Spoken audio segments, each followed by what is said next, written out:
Assalamualaikum warahmatullahi wabarakatuh. Alhamdulillahirabbil alamin wa bihi nasta'inu ala umuri dunya waddin. Wassalatu wassalamu ala asyrofil anbiya'i wal mursalin sayyidina Muhammadin wa ala alihi washabihi. Mari kita bersama-sama memanjatkan puji syukur kepada Allah Subhanahu wa taala atas rahmat dan taufiknya sehingga kita bisa hadir di tempat ini dalam rangka melaksanakan sesuatu hal yang insya Allah berdampak kepada sekolah kami ini.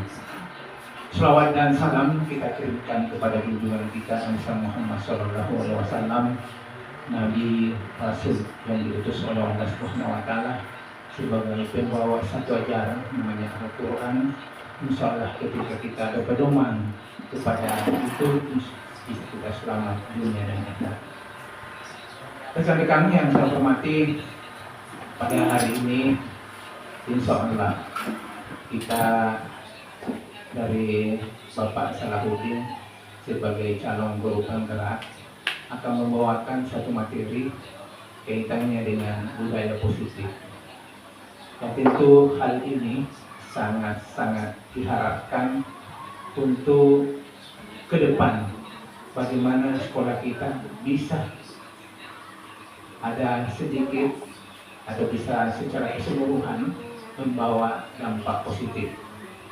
Selanjutnya kaitannya dengan budaya positif, ya tentu nanti akan dipaparkan oleh Bapak Salahuddin SPD.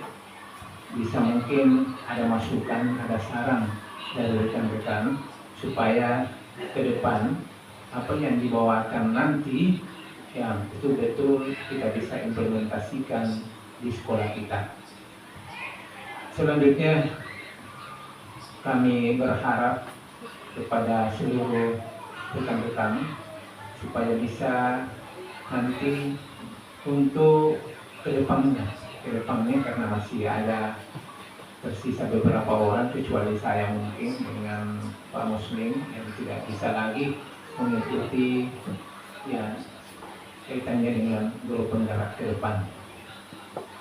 Dan selanjutnya tentu kita ini yang tidak mampu atau tidak bisa lagi sesuai dengan aturan yang mungkin bisa juga kita beradaptasi, berbagi, insya Allah kita juga ya kaitannya dengan itu bisa kita juga realisasikan. Jadi untuk mempersingkat waktu mungkin saya persilakan kepada Bapak Salahuddin SPD untuk membawakan materinya. Kepada beliau saya persilakan dengan hormat.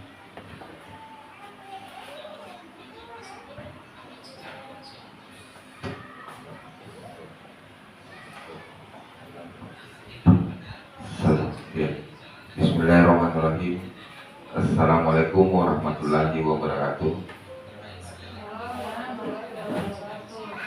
Ya, mohon maaf Bapak Ibu yang saya hormati dan saya banggakan, mengingat sudah beberapa kali ini kita mengadakan kegiatan seperti ini. Karena inilah memang tugasnya kami selaku guru penggerak di modul 1.4, yakni melaksanakan kegiatan diseminasi budaya positif guru penggerak, calon guru penggerak, yang nantinya kita akan mengimplementasikan apa-apa yang saya pelajari, walaupun hanya sederhana yang saya pahami, tapi harus memberikan imbas kepada rekan-rekan guru yang ada di sekolah. Itulah sebenarnya tujuan yang dilaksanakan pada hari ini. Bapak Ibu kepala sekolah yang saya hormati dan rekan-rekan guru yang saya banggakan, sebenarnya seperti ini agenda kegiatannya. Ada 8 kegiatan yang kita akan laksanakan. Yang pertama adalah pembukaan dan sudah dibuka tadi oleh, mohon maaf kepada Bapak Kepsek, langsung dibuka oleh Ketua Komunitas Masjid di Badenua, karena Bapak sementara mengikuti kegiatan virtual, jadi Bapak Ketua komunitas yang membuka kegiatan ini. Yang kedua, berdoa. Sebelum kita melanjutkan kegiatan pada siang hari ini, marilah kita berdoa menurut agama dan kepercayaan kita masing-masing. Doa dimulai.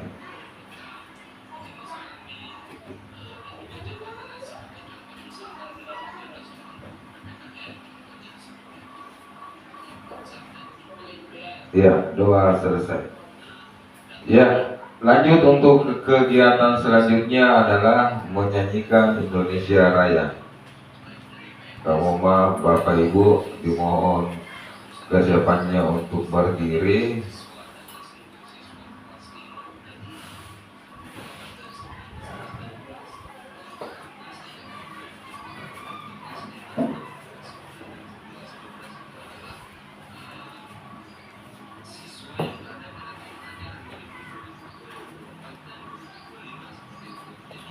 Ya.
Ya, Bapak Ibu silakan duduk kembali. Ya, itulah tadi kegiatan pendahuluan yang kita akan laksanakan pada hari ini. Ya, sebelum kita lanjut, Bapak Ibu guru kita saling berbincang-bincang mengenai kesepakatan forum yang kita akan buat pada hari ini. Jadi mau Bapak Ibu masukannya, kira-kira kesepakatan forum yang bagaimana yang kita mau sepakati pada pagi hari ini. Ya, kita yang kemarin yang saya laksanakan, saya sendiri yang membuat kesepakatan forum terus saya sampaikan. Tapi kali ini saya ingin meminta bantuannya Bapak Ibu guru, kita sharing membuat kesepakatan forum. Ya. Yang pertama mungkin seperti apa Bapak Ibu guru?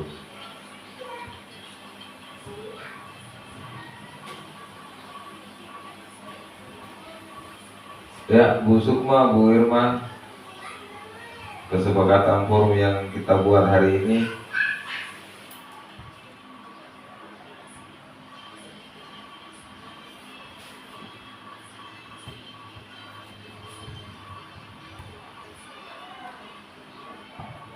Ya, mengangkat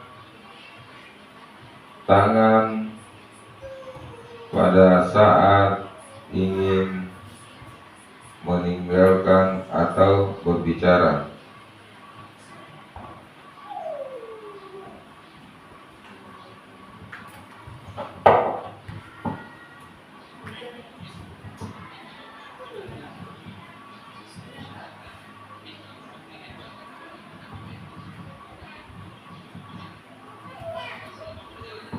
Jadi yang kedua adalah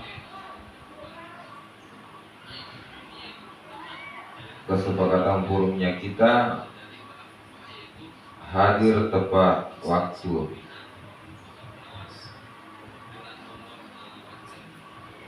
Dan yang ketiga, mengikuti kegiatan secara seksama.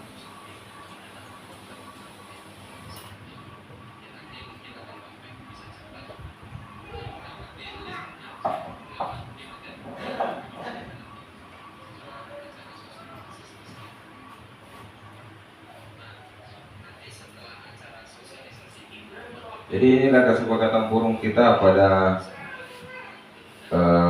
siang hari ini.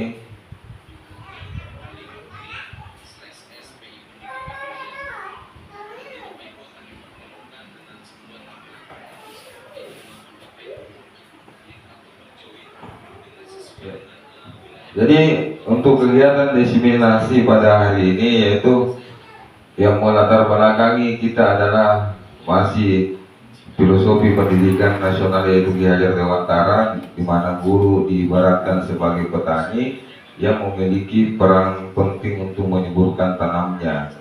Seorang petani akan memastikan tanah tempat tumbuhnya tanaman merupakan tanah yang kondisinya cocok untuk ditanami. Seperti ini filosofinya Ki Hajar Dewantara, bahwasanya lahannya di pertanian itu adalah sekolahnya, muridnya adalah padinya, dan pelaku utamanya ada petaninya adalah gurunya. Seperti itulah kondisinya yang ada di sekolah, di mana ketika misalnya untuk mencari bibit yang unggul pasti kita memberikan pupuk dan memberikan apa yang menjadi kebutuhannya mereka. Seperti itu yang saya pahami, sehingga ketika kita dikembalikan ke sekolah, bahwasanya ketika siswa betul-betul mencari siswa yang unggul setelah tamat sekolah nanti ke depannya, maka kita akan bisa memberikan hal-hal yang positif terhadap siswa tersebut. Jadi untuk kegiatan pada hari ini yaitu budaya positif, bahwa budaya positif adalah nilai-nilai keyakinan dan kebiasaan di sekolah yang berpihak pada murid. Hal ini dilakukan agar murid dapat berkembang menjadi pribadi yang kritis, penuh hormat dan bertanggung jawab. Makna disiplin belajar, kontrol diri dengan menggali potensinya. Dan inilah yang sebenarnya yang mau dikembangkan di budaya sekolahnya kita, Pak.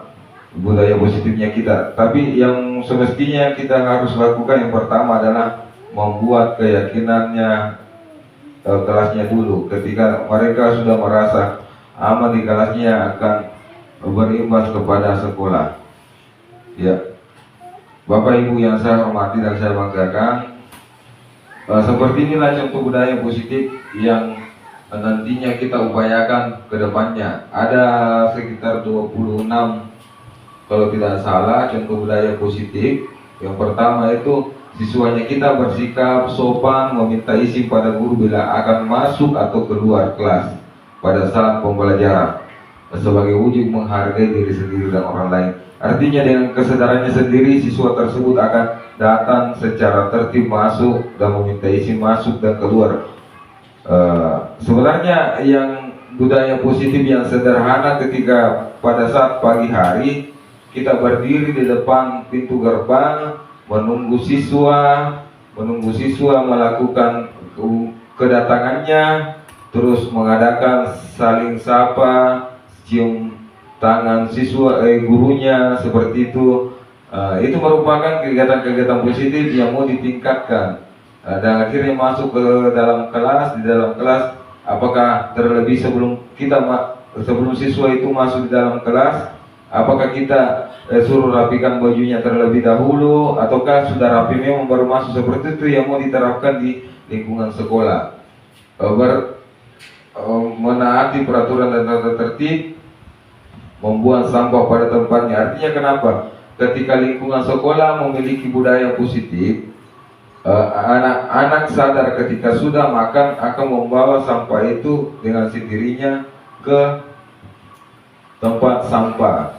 Seperti itu yang sebenarnya yang budaya-budaya positif. Datang tepat waktu, masuk mengikuti proses belajar, jujur. Artinya pemikirannya saya di budaya positif, kegiatan-kegiatan positif yang dilakukan oleh siswa kedepannya nanti dengan keinginannya sendiri, bukan dari paksaan atau karena takut dihukum oleh gurunya seperti itu.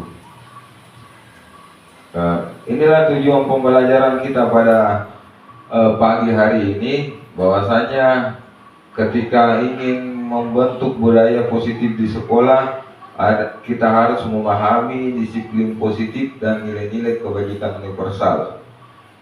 Teori motivasi, hukuman dan penghargaan, restitusi, keyakinan kelas, kebutuhan dasar manusia dan dunia berkualitas, restitusi, posisi kontrol, restitusi, segitiga, restitusi.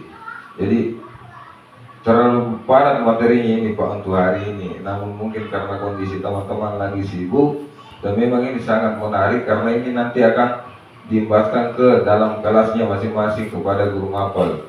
Ya, Bapak Ibu yang saya hormati, ada pertanyaan pemantik. Ketika guru memberikan hukuman kepada siswa, apakah dapat mendisiplinkan anak? Ya, misalnya seorang guru hanya melihat kesalahannya sedikit langsung memberikan hukuman kepada siswa, apakah bisa mendisiplinkan anak? Ya, yang kedua, pemberian hukuman dengan hal positif seperti membaca atau membersihkan halaman sekolah dapat meningkatkan disiplin anak. Ini yang pertama, ini berbicara hukuman, yang kedua membicara konsekuensi, yang ketiga memberikan penghargaan dapat meningkatkan motivasi belajar anak. Ya, itu pertanyaan pemantiknya.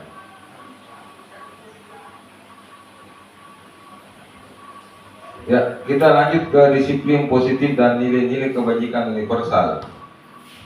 Ketika disiplin positif terjalin, maka akan muncul dan berimbas ke sekolah dengan budaya positif tersebut. Coba Bapak Ibu perhatikan. Ada A dan B, Anda dan teman Anda, sobat kelas secari kertas kecil, tuliskan benda atau sesuatu yang sangat berharga untuk Anda. Letakkan salah satu tangan dan genggam. Seperti inilah kejadiannya kepada anak-anak, guru dan siswa di kelas. Pada saat di dalam kelas, kita berupaya untuk menggali apa yang kita ingin gali kepada anak tersebut. Apakah mengancam, menghardik, merayu atau menyuap anak tersebut sehingga bisa jujur. Terkadang siswa tidak mau membuka hal tersebut. Karena kenapa? Karena mereka mungkin ada pengaruh internal yang bisa berpengaruh. Ya, inilah yang sebenarnya yang mau kita kaji, perubahan paradigma kita sebagai seorang guru. Ya, bukan berarti harus mengancam, menghardik dan merayu sehingga siswa tersebut bisa membuka diri kepada gurunya.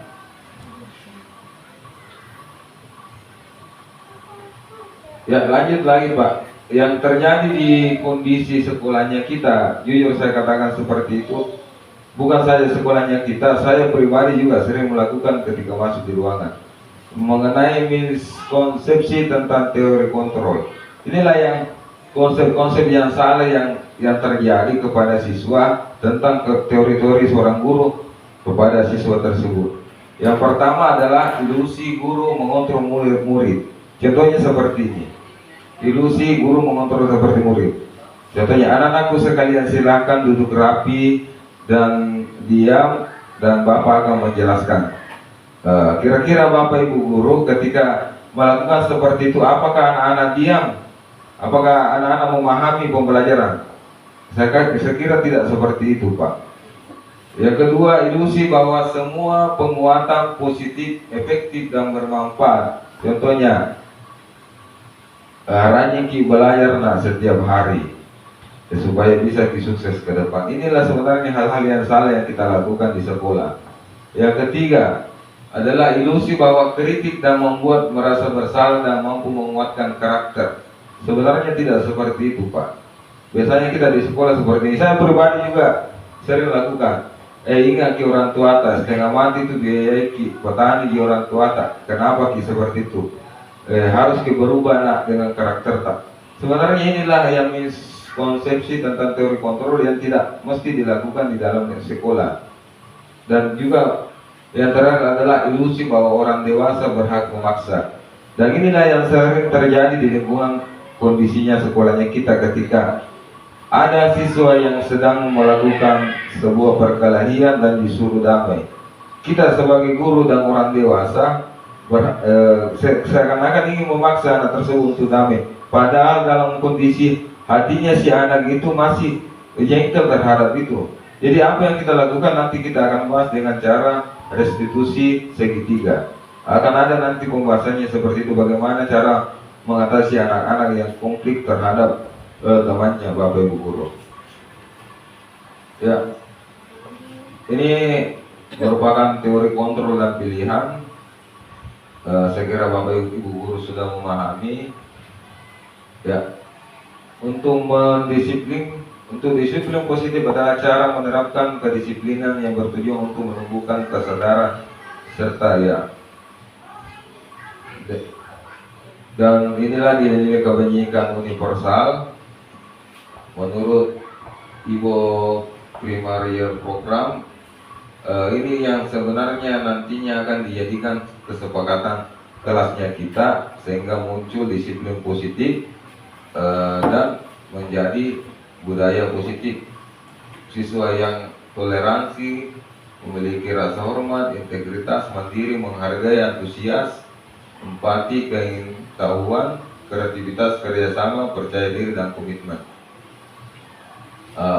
Untuk 9 pilar karakter Indonesia seperti inilah yang pembahasannya. Cinta Tuhan, ya hampir mirip tadi, ya nilai kebajikan, moral, intelijensi, empati, suara hati, dan lain sebagainya. Ya, teori motivasi, hukuman, dan penghargaan, restitusi. Kita masuk ke sini, Pak. Teori motivasi, hukuman, dan restitusi, penghargaan, dan restitusi. Ya, sebelumnya kita melakukan breaking terlebih dahulu. Ya, Bapak Ibu yang saya hormati, berikutnya ada gambar di sini, Pak. Ya, ada hanya bagaimana menyusun kertas tersebut tanpa merobek atau menimpa kertas, di mana semua pengembala kuda bisa naik di atas kuda. Jadi bagaimana caranya disusun ini supaya pengembala ini bisa naik, ya seperti ini Bapak Guru. Ya, bisa masing-masing mencoba.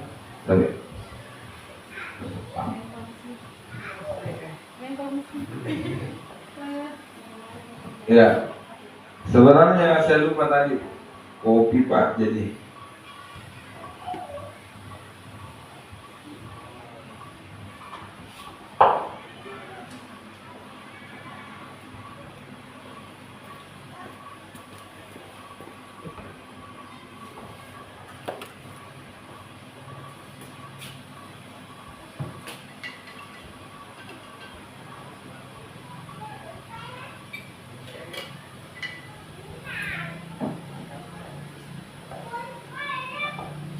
Jadi ada kertas, Pak.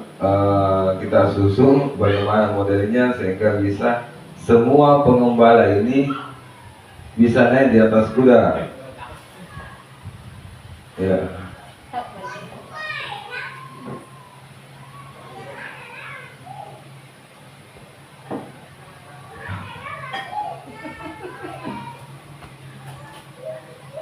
Sebenarnya mungkin kerja kelompok, Pak.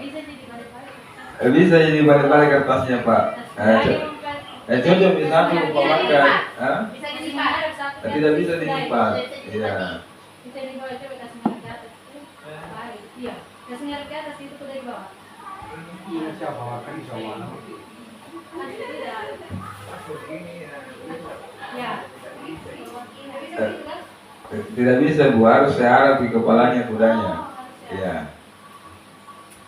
Nah, kebetulan kemarin ini Isburikin dilakukan di Lokakarya dari 15 orang saya saja yang bisa bentuk ini. Ya, ya kalau sudah pas bisa mungkin pindah yang itu yang lain. Ya.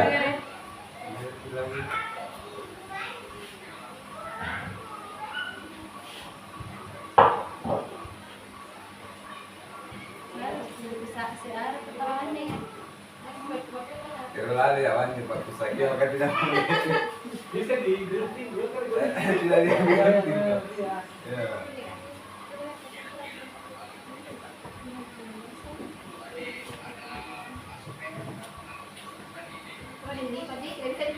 Tidak bisa dilipat Bu. Iya. Terserah bagaimana Bu modelnya. Ya sebenarnya disusun gitu Bu di lantai supaya bisa. Ya. Di meja kah yang di tempat daftar. Oh, ini harus sama-sama ngirim ke sana coba lagi. Harus Kepalanya satu arah. Itu nak kalau salah. Searah di kepala. searah kepalanya gitu. Ini tuh. Iya.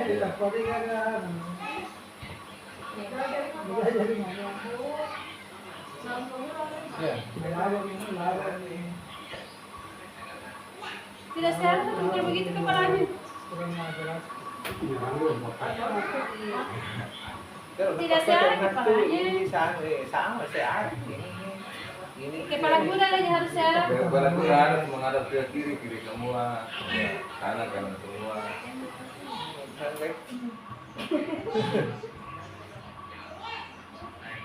Apa bulan. Satu itu. Yang kiri. Sama Sulit ko yan. Sa akin, kamu siya ini. Ini kisah lang. Oke. Tidak bisa di ayo Iya. stop point. Satu kuda itu Bu. Ini dua kuda. Dua juga kuda Pak. ini, dua Pak. Bisa sih menghadap ke kiri ke kanan kepalanya tapi sama-sama berdiri ke atas di pengembangannya. Bisa. Cocok berdiri itu tadi tuh. Sana ada ya? Iya, bisa juga begitu modelnya tapi berdiri semua. Oh, berdiri pengembalannya. Iya. Berdiri kita begini kan. Iya, berdiri kan begini. Nakul betul na tulad itu. Iya, tapi si tanda-tanda nih. Iya.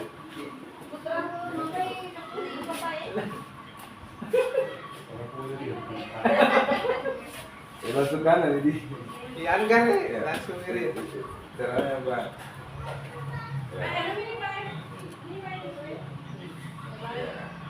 Oh. Iya. Wah. Bagaimana Pak?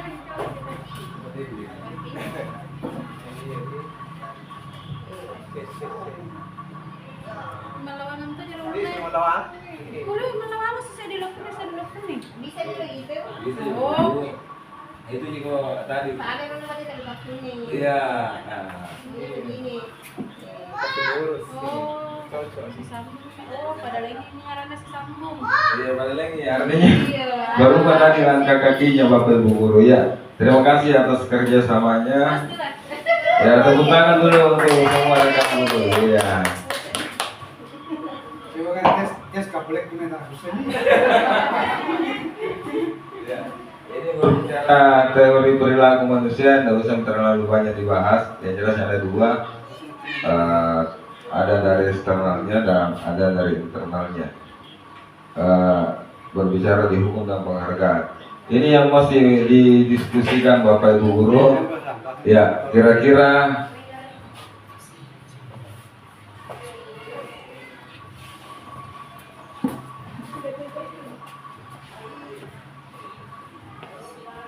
ya, saya bacakan dulu. Inilah kita mau berpikir Apa ini hukuman atau konsekuensi? Mencatat 100 kali di dalam buku kalimat saya tidak akan terlambat lagi karena terlambat ke sekolah adalah sebuah pelanggaran. Ini masuk hukuman atau konsekuensi? Hukuman, ya. Yang kedua, lari mengelilingi lapangan basket 2 kali karena terlambat hadir sekolah. Ini hukuman atau konsekuensi? Iya, betul sekali, hukuman.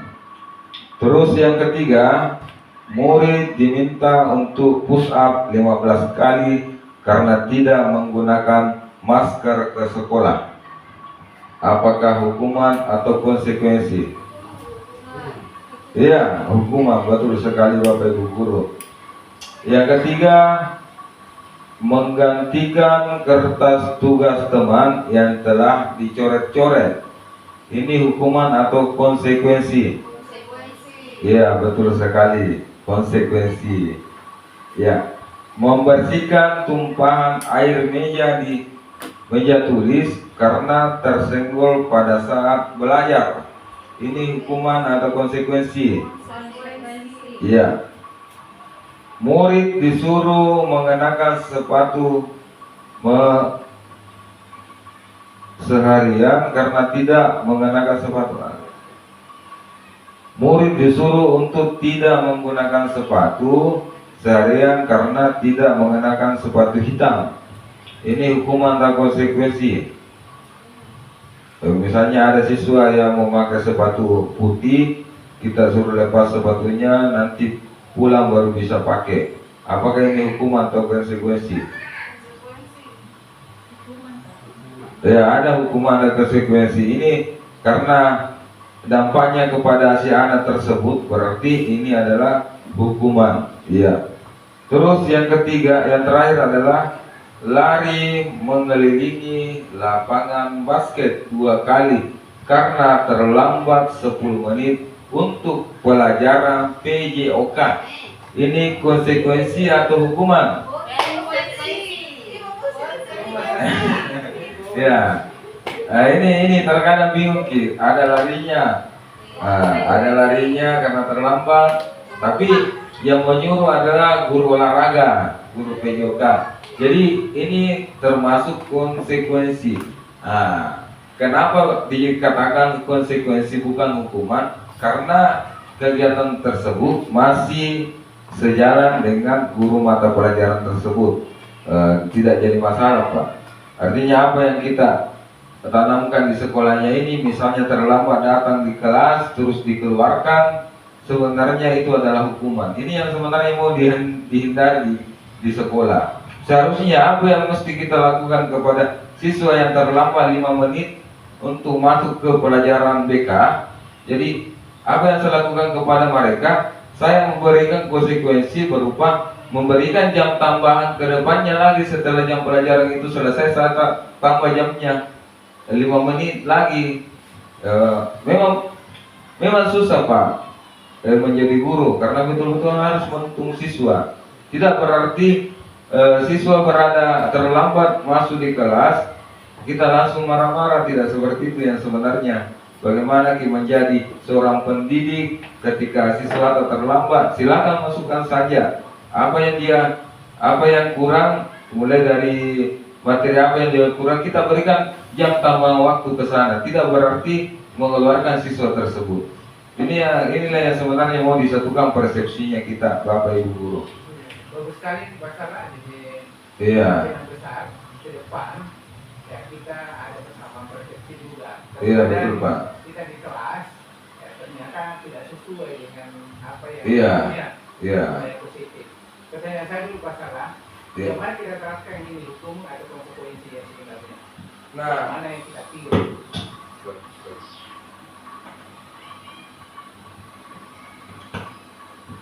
Langsung dilakukan apa? Langsung ditanya. Iya, pada yang salah di. Oke ya, silakan. Tidak apa-apa. Iya. Iya. Satu ya, tidak jadi masalah juga. Ya, santai begini. Ya, jadi untuk kegiatan seperti ini, apakah hukuman dan konsekuensi? Sebenarnya yang harus diterapkan di sekolah adalah konsekuensi. Karena kenapa? Kita sebagai guru adalah pengganti orang tua di lingkungan sekolah tersebut. Kenapa saya katakan sebagai pengganti orang tua?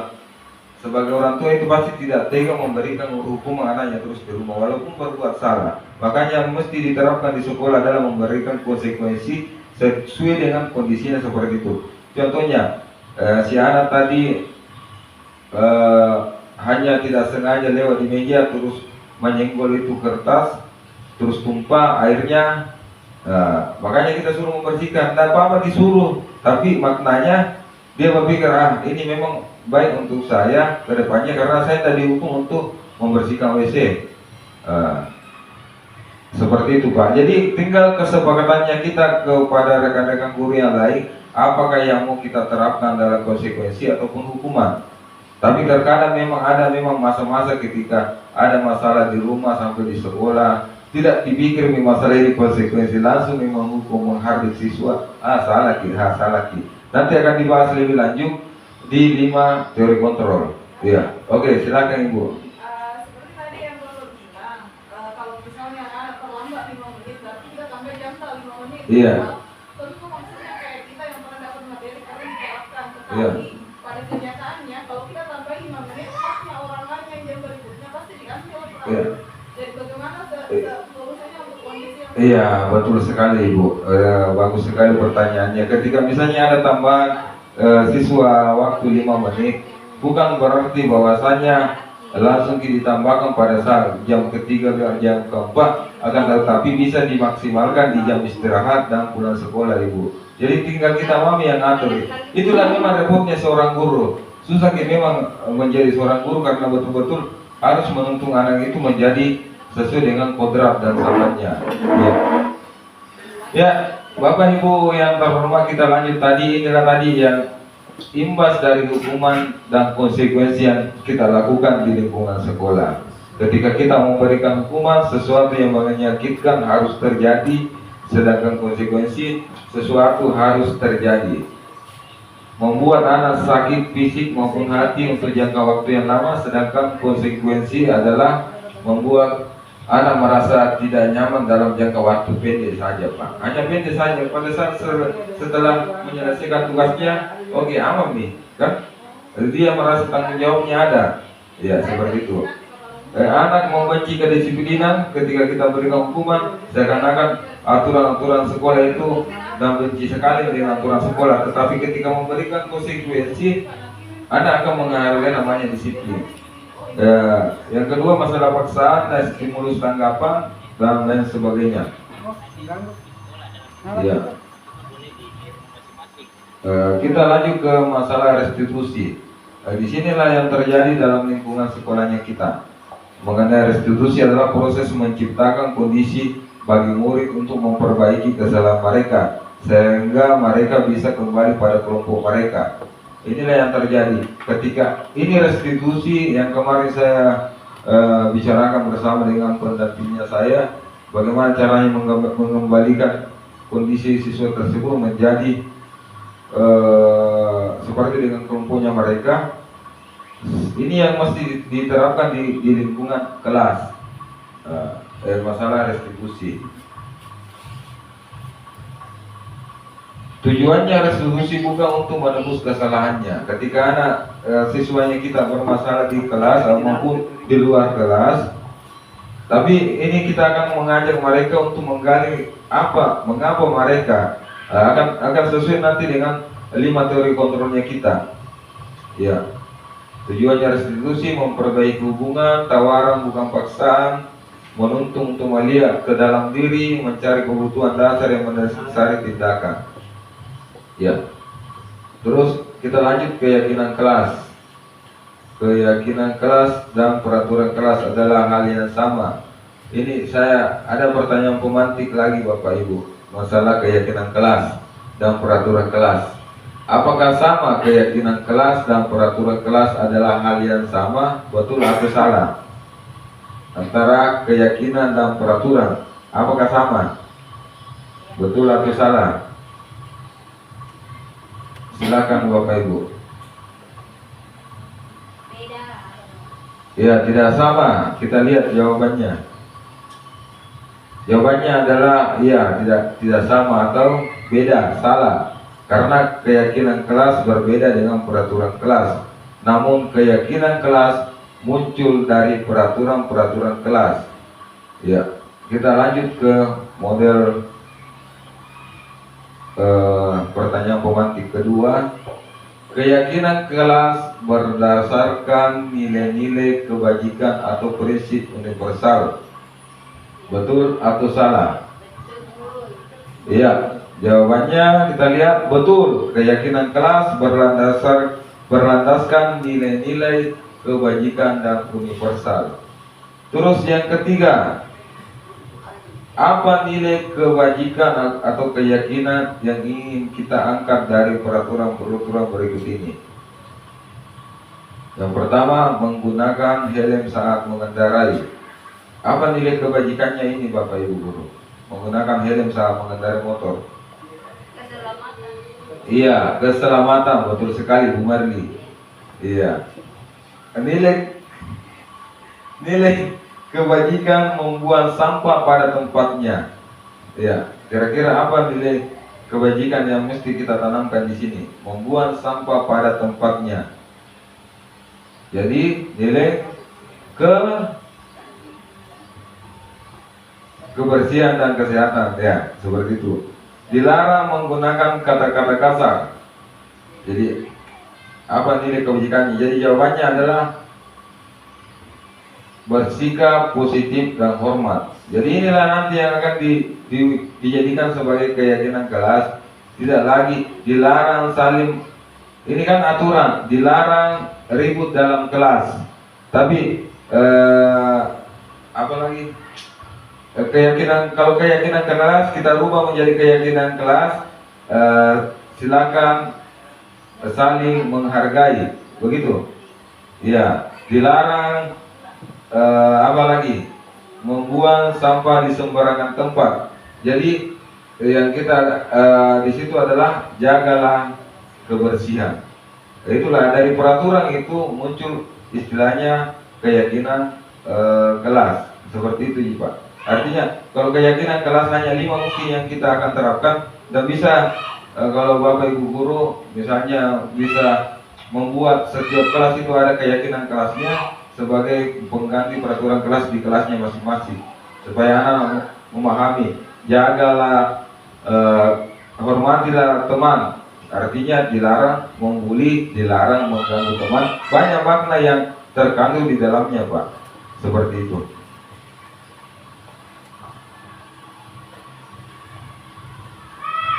Jadi langkah-langkah sesuai dengan yang tertera untuk membuat peraturan adalah memunculkan peraturan dulu, mengubah peraturan dengan kalimat yang lebih positif, menjadikan peraturan menjadi keyakinan, berdiskusi mengenai gambaran perilaku yang mencerminkan keyakinan kelas, berdiskusi dengan peran seluruh warga kelas, dan meninjau ulang keyakinan yang sudah kita buat dari waktu ke waktu.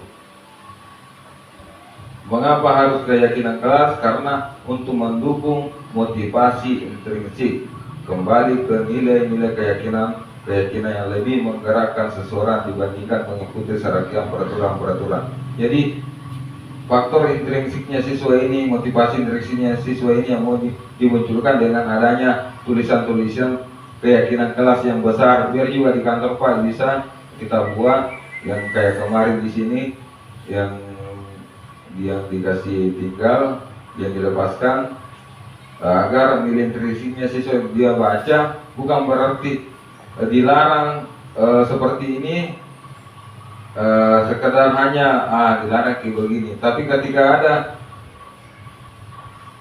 ada keyakinan yang kita buat, keyakinan kelas yang kita buat, betul-betul anak-anak nanti berpikir ke depannya harus lebih bertanggung jawab, menjaga kesehatan dan lain sebagainya. Makanya dari materi ini keyakinan kelas, apa yang pertama dulu yang diterapkan adalah membuat peraturan kelas. Dari peraturan kelas itu kita jadikan sebagai keyakinan kelas. Ketika keyakinan kelas ini sudah tercapai di lingkungan kelas, akan menjadikan sekolahnya kita dan lingkungan kelasnya kita menjadi lingkungan positif dan berimbas menjadi di sekolahnya kita menjadi sekolah yang memiliki budaya positif yang tinggi. Inilah slogan-slogan yang kemarin di SMP 1 Cempa dijadikan bahwasanya SMP 1 Cempa adalah sekolah yang memiliki budaya positif. Karena kenapa? Dia menggunakan sistem poin dalam pengaturan hukumannya siswa sehingga ini. Namun sebenarnya yang di kurikulum Merdeka sistem poin pengurangan bagi karakter siswa itu tidak digunakan lagi. Makanya ini yang jualannya mereka di SMP 1 Cempa, sekolahnya memiliki budaya positif yang tinggi sehingga peserta didiknya bisa bertambah banyak, Pak. Jadi ya, Bapak Ibu yang saya hormati dan saya banggakan, kebutuhan dasar manusia ini ada 5. Seperti inilah juga kebutuhannya siswa dari kelas. Namun sebenarnya masih kita terkadang berpikir, tidak usah nih nanti begini. Boleh bertahan hidup, kasih sayang, penguasaan, kebebasan dan kesenangan. Inilah memang kebutuhan dasar manusia. Terkadang ada anak berbuat masalah di sekolah karena mungkin ada kebutuhannya yang ingin dia penuhi. Kita lanjut ke posisi kontrol seorang guru. Ini yang lebih asik kita bahas, Pak. Ada 5 posisi kontrol seorang guru kepada siswanya. Yang pertama adalah seorang guru menjadi penghukum. Guru berbuat seperti ini. Ketika guru menjadi penghukum, ketika ada masalah, bilang, kenapa kau terlambat? Seperti itu. Coba silakan pusat, seperti itu Pak, guru yang sebagai penghukum. Silakan bersihkan ini.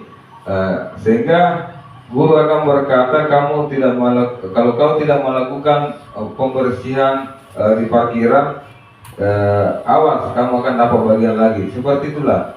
Saya juga sering seperti itu Pak. Diwajarkan memang sama-sama kita belajar. Mana yang kita dianggap baik itu yang kita ambil. Dan apa yang terjadi kepada muridnya kita? Muridnya kita, biarkan saya, nanti juga marah-marah lagi. Waktu napon anak ya Pak, pakai ais. Kalau misalnya guru seperti itu, maka begitu memang gurunya selalu marah-marah. Yang kedua, dampaknya kepada murid mengulangi kesalahan. Ini motivasinya identitas gagal, penghukum. Ini artinya guru pembuat orang merasa bersalah. Jadi ini juga termasuk identitas yang gagal. Apa yang dikatakan seorang guru ketika menjadi pembuat, guru yang membuat merasa bersalah, kecewa sekali Kak, barusan ikut apa seperti itu. Nah, bisa lebih baik dari itu. Saya kira seperti itu. Dia betul-betul menjatuhkan anak-anak, menjadi betul dia sadar pada dirinya bahwasanya memang saya salah. Sebenarnya inilah kesalahan-kesalahan yang kita lakukan. Karena efek dari kata-kata tersebut merasa direndahkan siswa tersebut ketika seperti itu. Jadi ini 5 posisi kontrol yang selanjutnya adalah teman. Kadang juga seorang guru menjadi teman kepada siswa. Apa yang kita lakukan? Sekarang akan bercanda ki, ayolah nak, sini ki sama-sama ki kerja, bermain ki sama anak-anak juga. Pak, ayo Pak, masa kamu tidak mau masa tidak mau ki bantu ibu? Begitu, seakan-akan ini kita seakan-akan jadi temannya siswa.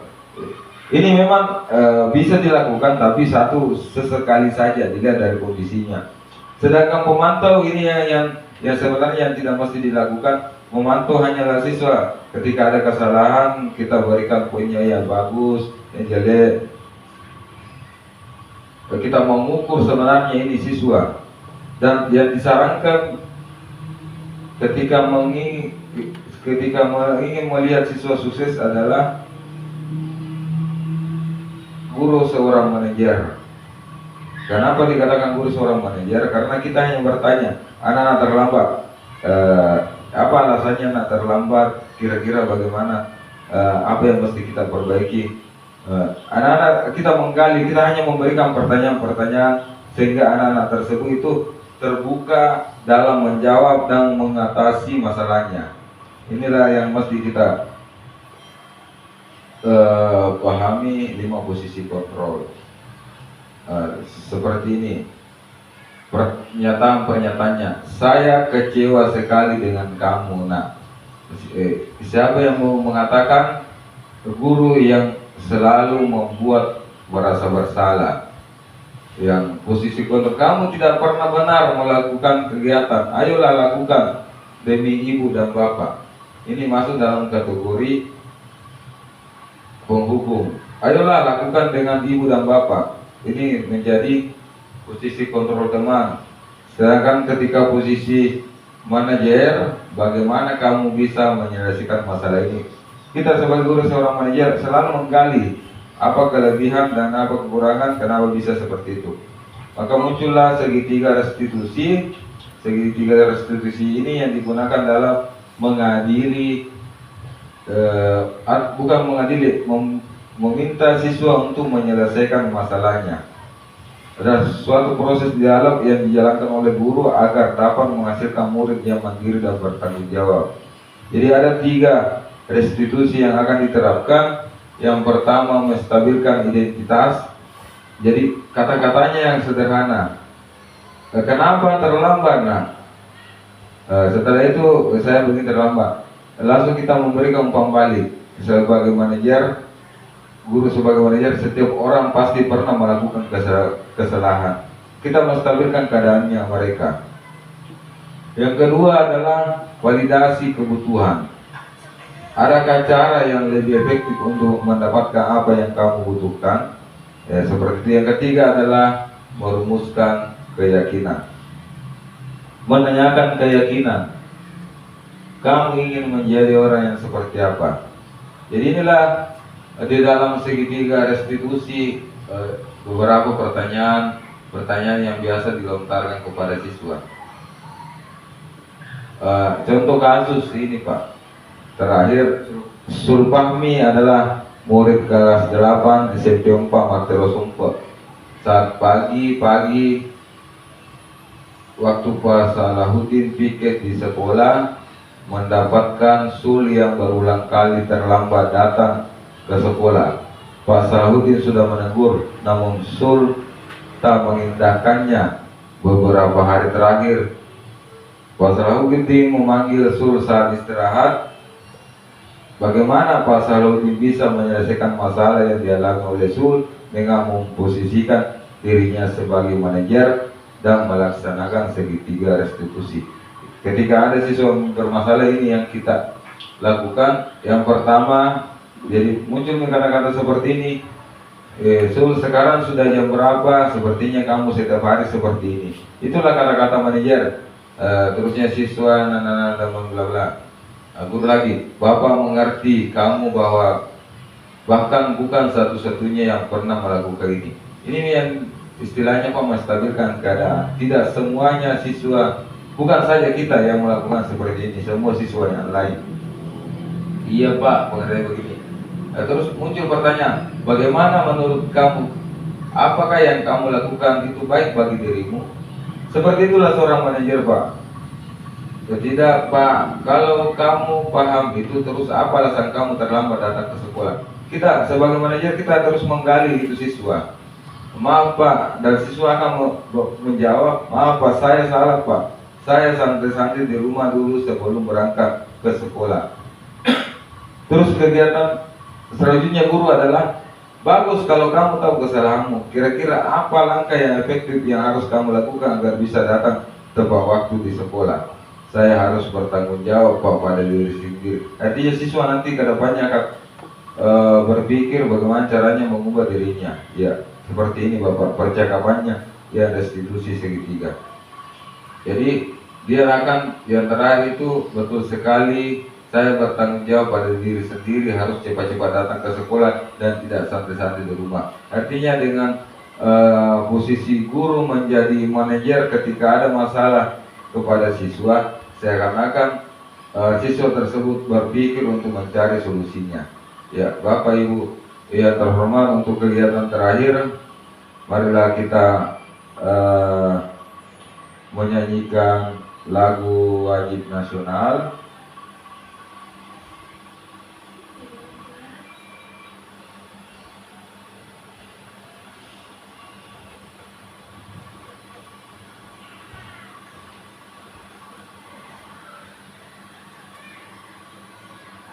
Ya, silakan Bapak Ibu berdiri kembali.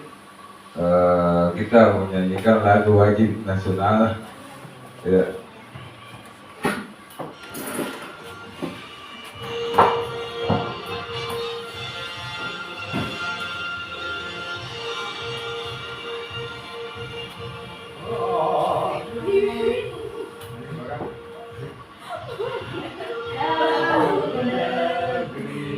Kami berjanji padamu negeri, kami berbakti padamu negeri, kami mengabdi bagimu negeri, jiwa raga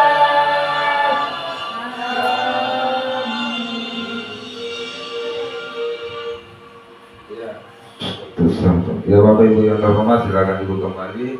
Dan kegiatan terakhir hari ini adalah, ya, terima kasih banyak atas kehadirannya dan mohon maaf ketika ada kekurangannya, dan saya kembalikan kepada Ketua Komunitas Belajar kita untuk menutup kegiatan pada siang hari ini. Ya, dengan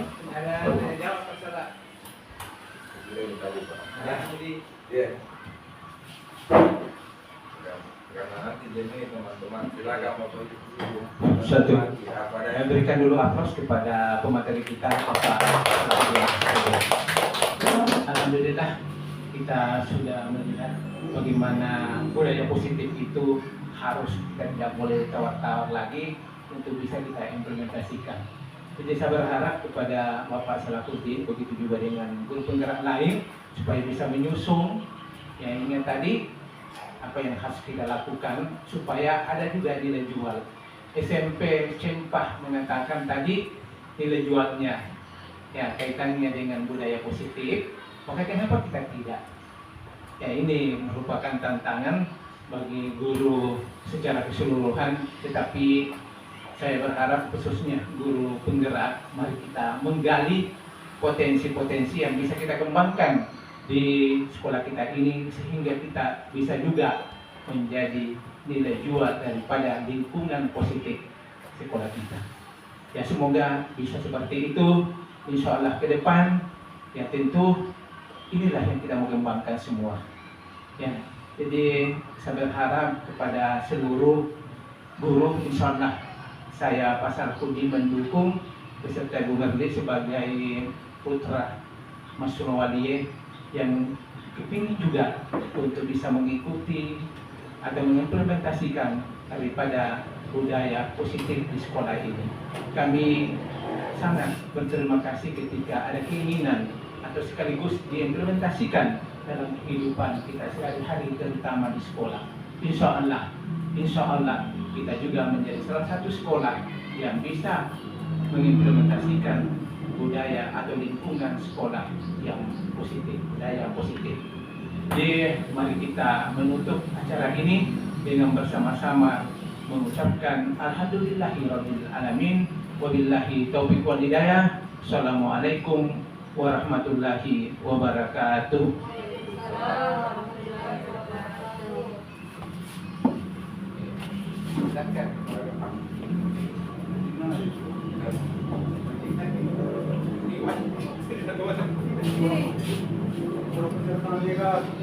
Hanya pegang Pak sisi mana dia? Mana dia?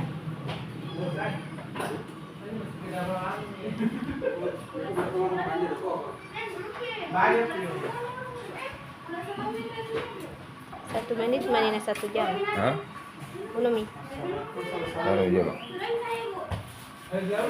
Saya cukup 1 jam. Iya.